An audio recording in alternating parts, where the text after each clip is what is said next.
Tracy, thank you so much for coming on today to talk about some ways that we can more mindfully consume media during the COVID pandemic. I don't know what to call it anymore. During our current pandemic situation, I really appreciate you taking the time out of your day to join me. Absolutely. Thank you for having me. So at the time of this recording, you and I actually planned months ago to record an episode about building a healthy relationship on digital media.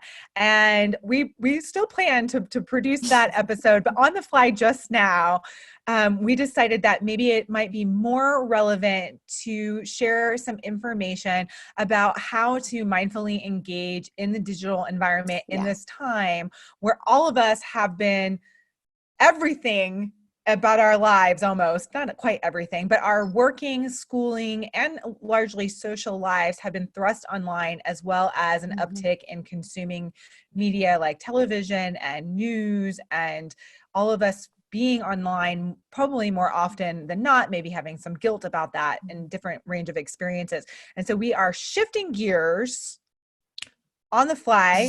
And we want to spend some time talking about that to help support you as you're navigating that. And so I'm going to just kind of open the floor to you, Tracy, and maybe let's start by talking through kind of commonalities of what we're seeing happening for people. And then maybe we can go into some strategies and solutions to help us better navigate and manage our online environment. Yeah. Well, and it's interesting that you said you're not sure what to call it, because in my own brain, it changes from day to day. And I was just writing an article about digital media overload during this time. And the phrase that came out was just the COVID era. We are in the era of the coronavirus. I think we're in a very different time period in how we think about health and how we live when a health crisis affects our entire world. And a big impact that I think it's really interesting what college students are experiencing. I see a lot of kids and adolescents and their families who are struggling, trying to figure out how to balance their media intake in their lives. But I think college students are at a very interesting place, because either they were finding a balance and doing okay with it, and now they're thrust into this world where they often, for a lot of college students, are having to do a lot of their online, a lot of their work online, and they're having to engage with professors or friends online. And so now they're trying to balance that. And then there are a lot of people who are already struggling with how to figure out how much to be on their devices, whether it's their laptop or their phones or their tablets, and unsure how to find balance with that. And now here they are being asked to do even more of that. Or the case for a lot of people is you're just home. And when you're home, there's just so much you can do, hanging out with, whether it's your roommates or being by yourself or hanging out with your family, or trying to figure out if there's something else you can do outside, take a walk or take a bike ride, and you end up sitting in front of your device, figuring out, well, I guess this is where I'm going to hang out for a while. And so I think this is a really different, unique time. And one of the things that I've told a lot of the people that I talk to is just, first of all, give yourself some grace in this. Like, just allow for the fact that this is an unprecedented time that none of us, whether it be you or your parents or your grandparents, have ever experienced in this way. This is something that's touching pretty much every life on earth. And so expecting to behave in the ways that maybe you've heard us tell you to behave, like, don't use your technology too much and do other things. It looks different now. And that's just what it is. And I think that's okay. And so then we just start where we are, so how do we handle how we engage with our technology in a way that can still be really healthy, really fun, really useful, but takes into account what we're dealing with right now. Really, for most of us, just kind of being stuck in the same place for hours on end. Mm-hmm. Yeah. What are some ways to give ourselves grace and manage those expectations? Yeah, I think, one of the first things, and this goes beyond just how we engage with technology, is just understanding that on a given day, in a given moment, you can have a variety of different emotions about what you're going through. You can all in one day feel relieved if you're healthy, feel guilty if you know people who are struggling or are sick, or you're doing things that maybe you think are not the best for your health and well-being, but that's just where you are right now. You could feel angry, you could feel sad, you can feel confused and worried and overwhelmed. I mean, I could go on forever about all of the emotions you could be feeling, and they're completely normal and expected in these really unusual times. And so I think that's the first place, just to give yourself just kind of the space and allow yourself to understand that that's true. And that in a moment, if you're experiencing a feeling or an emotion that just feels like it just came on like a wave and it's taking you over, or maybe it snuck up on you, or it's just been hanging out there, that, you know, we're all feeling that. I mean, every adult and kid and people on the front lines working in healthcare, and people working in grocery stores, and people who aren't working, and people who are trying to figure out schooling from preschool all the way through, you know, grad school, trying to figure this out. All of those feelings are so normal. And we just have to kind of allow ourselves to experience that, and then think of, okay, so what do I need to do next to move forward? Yeah, I think that extending that grace, just knowing that mixed up feelings is okay. Yes. Yeah. And that's a perfect word, right? It is mixed up, Yeah. because it can be, and I mean, myself, I've experienced these periods where I'm going along and I'm working and I'm doing okay. Felt sad and wasn't really certain where it came from, and tried to figure out what it was about. And then I just realized that I would just have to stop and accept that in given moments, I might experience different things, and that was okay. And that most Yeah. likely it would pass. And it was most likely all related to this incredible amount of change and uncertainty that we are collectively experiencing. And that was my personal moment of experiencing that. And once I allowed myself to just accept the emotions I was experiencing and to allow them to pass, and to give myself kind of a break around it, then I've been much more able to understand that these mixed up feelings I'm experiencing, they're normal. Most likely they'll pass, they'll change.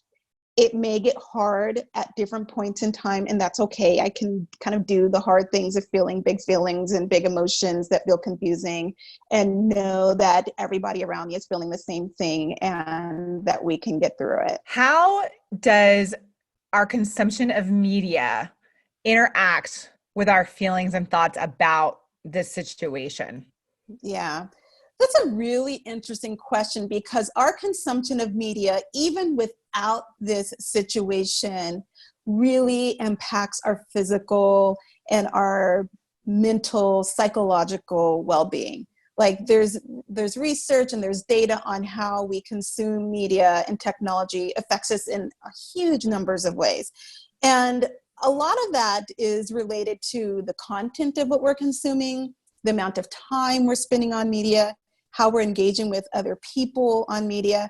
And so then you put in something like this pandemic that we've all been dealing with, and you're hearing about the devastation that it's causing. You're hearing about how people are either struggling. And what's really, I think, important about this particular bit of information, this coronavirus and what we're learning, it's always there. You can't watch a news broadcast where at least 80% of the news is talking about it. You can turn on the TV at various points of the day and somebody's talking about the coronavirus. We really don't have a great escape from it. And so you have to be intentional when you go onto any sort of media to choose things that aren't filling your brain with this information all day and every day. And I even found myself in the beginning really consuming a lot of news. And as a doctor, I thought, well, I want to be informed. I kind of want to know what's going on in our local community and our larger community, so I can make changes and be helpful in ways that are really important and useful. But I realized that I was hearing about this virus and the effects of it so much that I couldn't let go of kind of the stress and anxiety around it, and that I had to put limits on how much of it I was consuming. So one thing that's really unique, I think, about this time we're in is that it's not just the amount of media we're consuming, it's the content and it's the nature of it. And so putting some limits on what we're hearing and exposing ourselves to regarding I think the virus and the effects of the virus and all of the things that are happening around it could be really important for some people.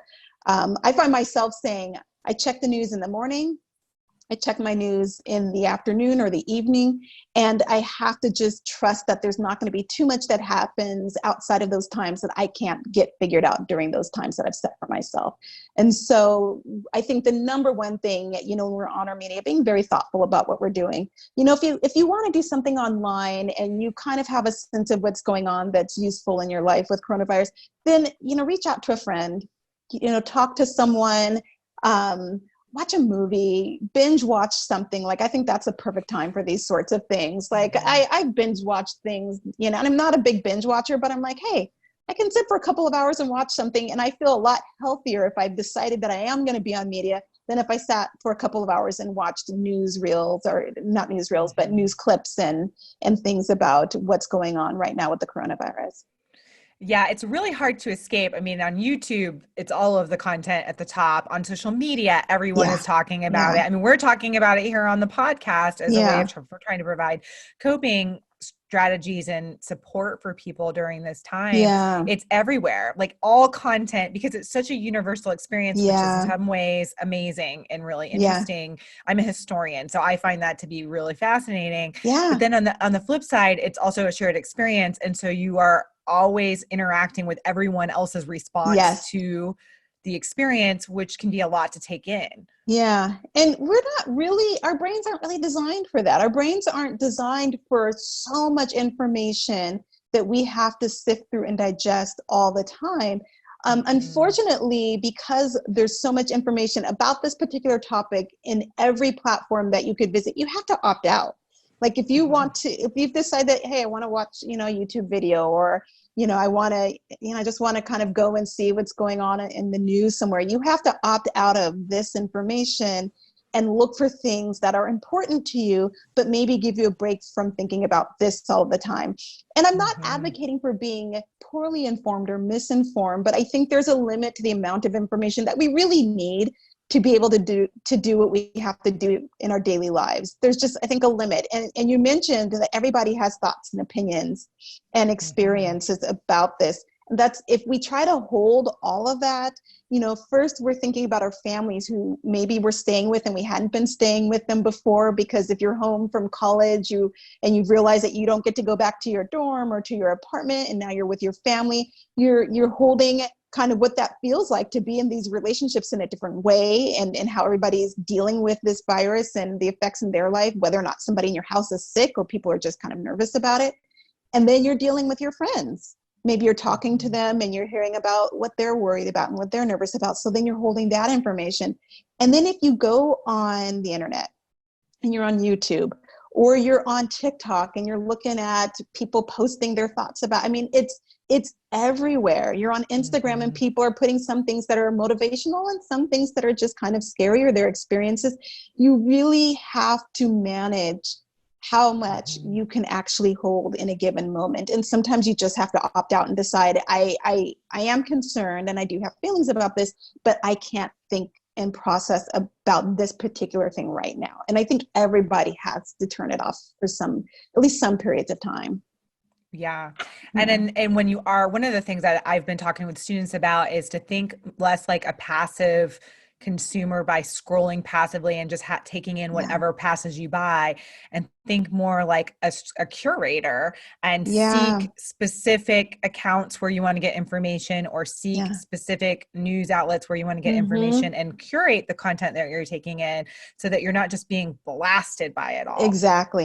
And that's a great point. Being a passive versus an active consumer is probably more relevant now than it ever has been. It comes up in specific times in our culture where you have to be very thoughtful and intentional about what you hope to encounter when you go online. And I think being active in saying, I am going online because I want to do X.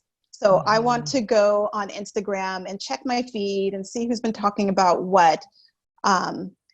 But I don't really want to hear as much about stuff related to COVID. I just kind of want to see what people are doing in their lives. Or maybe on my Instagram feed, I have all of these food related posts. And so I sometimes just look for the video of some food frying or cooking or anything. And I'm like, I'm going to stop there. I'm not going to eat it, but I'm going to stare at it for the next couple of seconds. And so being very active about what you're going to allow yourself to consume, but also what sites you go to.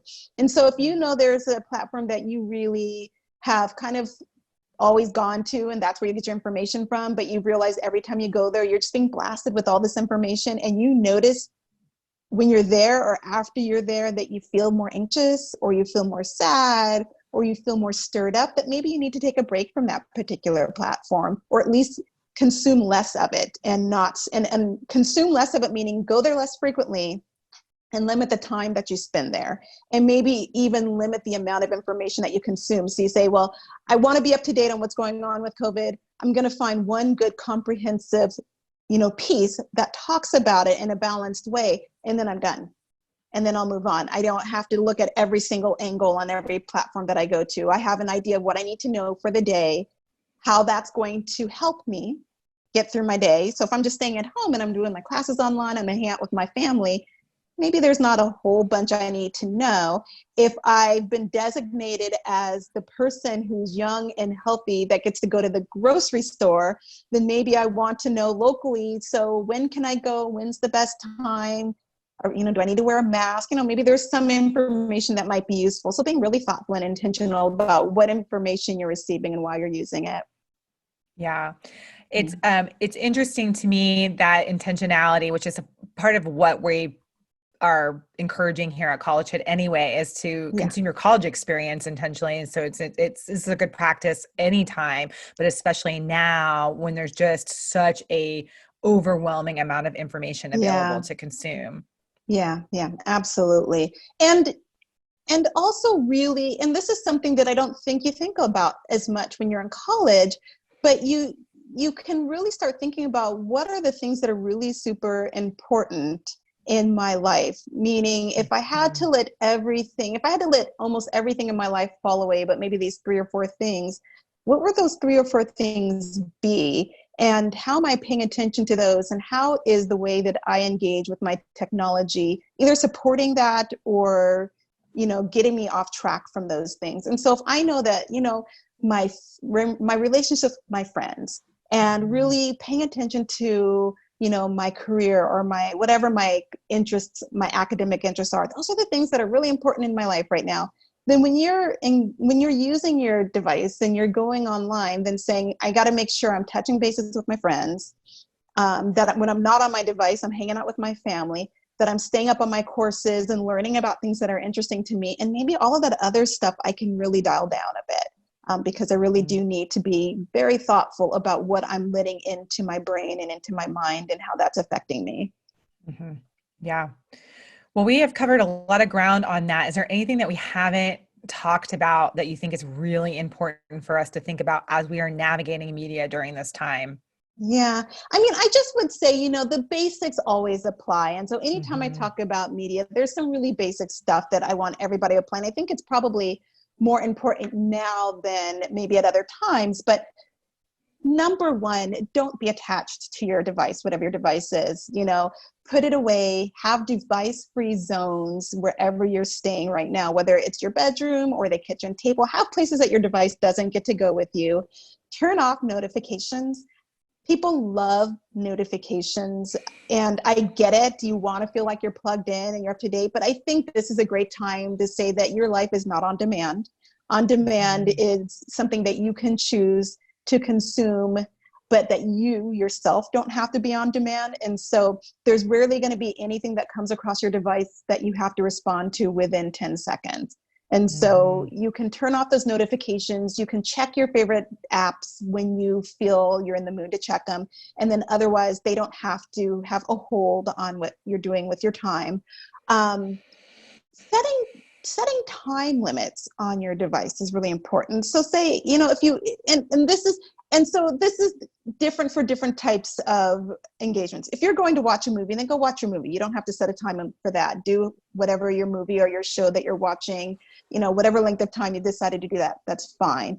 But if you're doing something like checking Instagram or checking your Twitter feed or whatever, Snapchat or whatever platform you like, say, I'm going to be on here for 15 minutes and then I'm going to let it go because it will prompt you to continue to scroll through for as long as you allow it to. So it's not going to shut you off. You have to shut it off. So being very thoughtful about doing that is really important. And then just take breaks. Instead of thinking so much about how to limit how much time you're on technology, think about the other things that you can be doing to fill in those time periods. So add in, like, I'm going to go make some muffins, or I'm going to make some cookies, or I'm going to cook dinner tonight. I'm going to take a walk or take a hike, or, whatever you can do that just naturally fills in the time. Then you don't have to worry so much about cutting the technology off. You're adding things in that are really great substitutes that are really great for your well-being in general. Yeah. As you're talking, I thought of one other thing I wanted to bring up that I actually had the honor of hearing Tracy talk. And one of the things that you mentioned was how we engage is really important. And we've hinted at it a few times, but I kind of want to really bring it home. And that passive versus active engagement, like just kind of scrolling and consuming versus engaging, make a huge difference in how you feel and how your experience is with the technology. So do you mind speaking to that a little bit? Sure. No, that's a really good point. And they've actually done some studies behind this where when they look at how people feel, and they've done these studies in young adults specifically, when they look at how you feel when you're engaging, for instance, let's say you're looking through Instagram, or you're looking through your Twitter feed. If you're just kind of looking through your feed and you're reading what people are saying, but you're not really actively engaging, folks who did that were shown to experience kind of more negative feelings, whether it be anxiety or just feeling down or just kind of feeling bad about how you experience your time on your platform, whatever your platform was, compared to people who are actively posting or commenting on posts or creating content where you're actively doing something and feeling engaged and feeling connected with the people on the other side of the device. And so if you're going on and you find yourself just saying, I'm bored, I'm just going to start scrolling through, you may realize that you don't feel great afterwards. But if you say, I've been thinking about this and I'm just wondering what other people are thinking. I'm going to put this out there and see what other people say. Well, then you might find yourself actually feeling a little bit better about that. You feel more connected. You feel more in control. You feel like it can actually help you feel like you're doing something that gives you a little bit more, we call it sometimes a sense of agency, but just having a little bit more control in how you move through your life. And so that's a really great point, that if you're going to be on your device, and again, this is, when I say devices, I'm being very global, and I'm talking about, phones or your laptop or your tablets, but really looking at like how you're using media, and particularly social media. Being actively engaged and a participant can make a big difference. Yeah. Well, thank you so much for doing this on the fly, shifting gears. Absolutely. Yeah, this is what this time is all about. this is what it is. It's doing things on the fly, shifting gears, and responding to where we are right now. Right. Well, thank you so much for coming on the show today. Yeah.